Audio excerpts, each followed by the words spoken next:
તો રામ રામ ને સીતારામ જે ગિરનારે તો આપણે નાઈજન ફ્રેશ થઈ ગયા છે ને આજે આપણે જાણું છે ગોરમાં પૂજવા. તો ચાલો હવે કે ગોરમાં પૂજવા. તો ચાલો ગોરમાં પૂજવા આપણે તૈયારી કરી રહી. ચાલો ગોરમાં પૂજવા. અત્યારે તમે જોઈ રહ્યા છો કે આજે ઘરમાં પૂજન છે અને એટલે ઘરમાં પૂજવા દીકરી આવી ગઈ છે એટલે આપણે ઘરમાં પૂજાવી રહ્યા છીએ. કેમ કે અમે નહીં પણ નીચે પૂજાવી રહ્યા છીએ. અમે ખાલી શૂટિંગ કરી છે અહીંથી ને. તો તમે જુઓ કે દીકરીને પૂજાવાનું ચાલુ છે. હવે આ બધી દીકરીઓ આજે મુલાકાત રહી છે એટલે દીકરી બધી પૂજે છે. બધાને બધા જોડને એવું કરાવે છે બધાય. અને હવે આગળ આ તમને બતાવી શું કરે છે એમ. તો અત્યારે આપણે આવી ગયા છીએ ઘરમાં પૂજવા એટલે કે મોરાકતવાળી દીકરીઓને જે ઘરમાં પૂજન છે એટલે પૂજાવાનું છે. તો તમે જો બધા દીકરીઓ ફરતી ફર બેસી ગયા છે અને એમાં પૂજવાનું ચાલુ થઈ ગયું છે અને હવે પૂજાવી રહ્યા છે. કેમ કે જેમ કેમ કરતા જાય એટલે એ લોકોને પૂજવાનું શીખવાડે છે. તો પૂજાઈ રહ્યા છે. તો હાલો આપણે આગળ જઈને બીજું જોઈએ હવે. તો અત્યારે હાથ જોડને એવું બધું થઈ ગયું છે. હવે તો પૂજા ચાલી રહી છે. નાગલા ચૂંદડીને એવું બધું ચડાવી રહ્યા છે. કબીર કલર કંકુને મથારીને પૂજા થઈ છે અને બધાને ફળ બધા ઘઉંને એવું લેવા એટલે છબીમાં નાખી દે. આ રીતના પૂજા બહુ સરસ મજાની થઈ ગઈ. તો દીકરી જો આ ગરમાને પૂજે છે અને નાગલાને એવું બધા ચડાવે છે.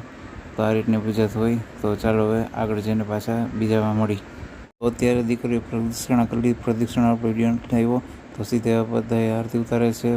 આરતી વારતી ઉતારીને પછી બધા દર્શન કરીને બસ આ પૂજાઈ ગયું છે આપણે ઘરમાં. તો હવે તમે જોઈ રહ્યા છો કે અત્યારે બધી દીકરી પૂજીને વેગી છે અને હવે અત્યારે મોટા મોટા બૈરાઓ પૈગે લાગે છે અને ધીમે ધીમે બધાએ પૈગે લાગી લીધું. કેમ કે કોક બાકી આવે છે તો બધાએ પૈગે લાગે છે અને ધીમે ધીમે હવે પૈગે લાગીને બધી સાફસૂફ કરી નાખીએ આપણે. કેમ કે ચાલો હવે સાફ સફાઈ કરી નાખી. કેમ કે બધી આપણે ઉતારી લેવા બધા ઘરમાં કે કોક બાકરી ગયા હતા એ આવી જાય. હવે બધા સાફ કરી રહ્યા છે બધા. તો જો ધીમે ધીમે બધું નાગલા અને ચૂંદડીને બધું ઉતારી આપણે. કેમ કે આપણે ઘરે લઈ આવશે ચોખ્ખું કરી નાખી પછી સાંજે આપણે હવે 12 વાગે પધરાઈ આવશે. આ રીતનું બધું હોય. તો આ બધી દીકરી પૂજાવી લીધું. આ રીતનું બધું મારે પૂજા હોય. તો તમે જોઈ રહ્યા છો કે ઢીંગલી રખડી રહેશે. કેમ કે એને ઘરમાં ભેગું જવું છે. તો રાતે પધરાવી જાય તો આ ઢીંગલીને પધરાવી દઈ. તો આજ સાથે હવે પછી મળ્યા પાછા બીજા બ્લોકમાં. તો અત્યારે વાગ્યા છે રાતના 12 અને અત્યારે જઈશું ઘરમાં પધરાવવા. તો ચાલો બધા ઘરમાં પધરાવવા છે. આટલા જણા છે અમારે. તો અત્યારે જાય છે મેં ઘરમાં પધરાવવા અને અમારા ભેગા કોઈ પણ છે ને અમે આટલા જણા આવેલા જઈએ છીએ. પહેલાં તો બહુ ઘણા લોકો આવતા અને હવે તો કોઈ છે નહીં. બસ હવે આમનો જ દિવસ. તો હવે અમે આવી ગયા છે અત્યારે ચોકના ચોકમાં ને અમે બધે ફોટા પડી રહ્યા છીએ. કેમ કે હવે બૈરાઓ કોઈ આવતા નથી. કેમ કે જે આટલા જ છે ને ઘર જો બૈરાઓ આવતા હોય તો રાસ ને એવું બધું રમતા હોય. પણ હવે કોઈ આવતું નથી. કેમ કે હવે બધાને કામ આવી ગયું એટલે ઘણું કામ કરી રાખે છે. કેમ કે આનું બધું મહત્વ ગયું બધું હવે. કેમ કે હવે અમે આટલા જણા છીએ બધા ફોટા પાડીને પછી પધરાઈ આવી. હવે ધીમે ધીમે બસ ફોટા પણ પડાઈ ગયા છે અને હવે અમે પાદર પર જઈ રહ્યા છીએ. નદીએ પધરાવીને પછી આવે તારે.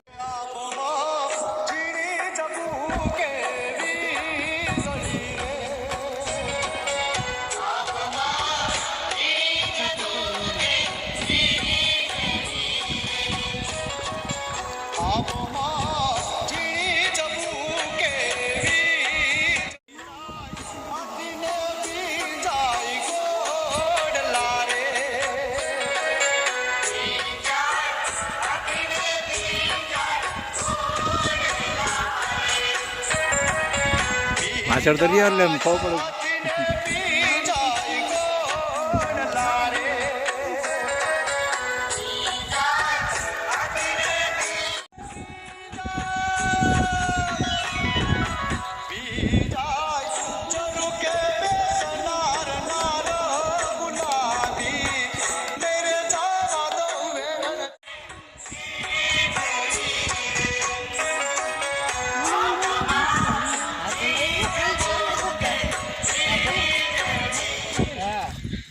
તો બસ હવે અમે પહોંચવા આવ્યા છે નદી. હવે ધીમે ધીમે આવી જઈશું. પછી નદીમાં જઈને અમે ઘરમાં નદી પધરાવી દઈ.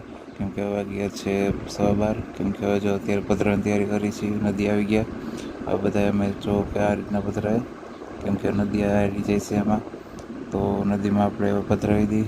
તો જો આ ઘરમાં આપણે પધરાવી છીએ. હવે જો જય ઘરમાં આપણે પધરાવી દીધા અને આપણે સરસ મજાના ઘરમાં પધરાવી દીધા છે. તો તમે જોઈ રહ્યા છો કાંઈ ભાઈ ચાલુ છે લાઈવ ભાઈ જ્યાં બધા લાઈવ ભાઈ જ્યાં પ્રસાદી લઈ રહ્યા છે બધા.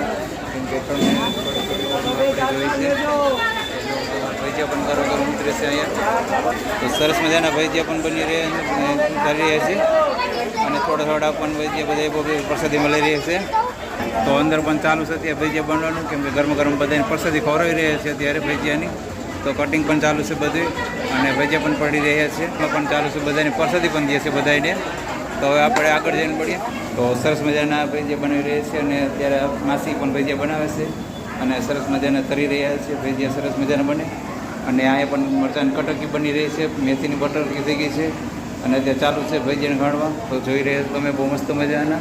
અને આપણે અત્યારે ભજીયાની પૂનમ છે, ભજીયાની ખાઈ પછી આપણે આવશે. તો હવે આપણે આગળ જઈને ભવનાથમાં જઈને મળીએ. ભજીયા પણ ઉતરી ગયા છે અહીંયા, તો બહાર લઈ જશે અને એને પ્રસાદી દે બધાને. જો અત્યારે પ્રસાદી ચાલુ છે ભજીયાની અને ભજીયા બધાને દેવા રહી છે, કેમ કે બધાને મજા આવે ભજીયા. કેમ ભર ચોમાસામાં ભજીયા બની ખોરો બહુ સારું કહેવાય અને આ લોકો પણ સારા કહેવાય, કેમ કે ભજીયા બહુ સરસ ખોરાવે છે. આવા ચોમાસામાં કોઈ ત્યારે ભજીયા ખવડાવી ન શકે, તો ધન્યવાદ કહેવાય લોકોને અત્યારે. તો ચાલો આપણે આગળ જઈને મળીએ ભવનાથમાં જઈને. હવે તો અત્યારે આપણે પહોંચી ગયા છીએ ભવનાથ મંદિરમાં અને ભવનાથ મંદિરના દર્શન કરી લઈએ. ચાલો હવે જઈને મંદિરમાં દર્શન કરી આવીએ. આપણે ભવનાથ મંદિરમાં આવી ગયા છે અને આપણે ભવનાથ મંદિરના દર્શન કરી લઈએ. તો તમે જુઓ કે અત્યારે ભવનાથ મંદિરમાં છે અને દર્શન કરી જાય મજા આવે દર્શન કરવાના. ચાલો આપણે દર્શન કરી આવી. તો જોઈ રહ્યા છો અત્યારે મહાદેવના દર્શન કરી રહ્યા છીએ અને આપણે મહાદેવના દર્શન કરીને આગળ વધી હવે જે દર્શન થઈ ગયા એટલે આપણે લાઈવ દર્શન કરવા દીધા તમને. અત્યારે ભીડ બધી ઘણી ભરી જઈ રહ્યા છો તમે. વિડિયો ગમ્યો હોય તો અમારી ચેનલને લાઈક કરો, શેર કરો, કમેન્ટ કરો એન્ડ સબસ્ક્રાઇબ કરો. Thank you.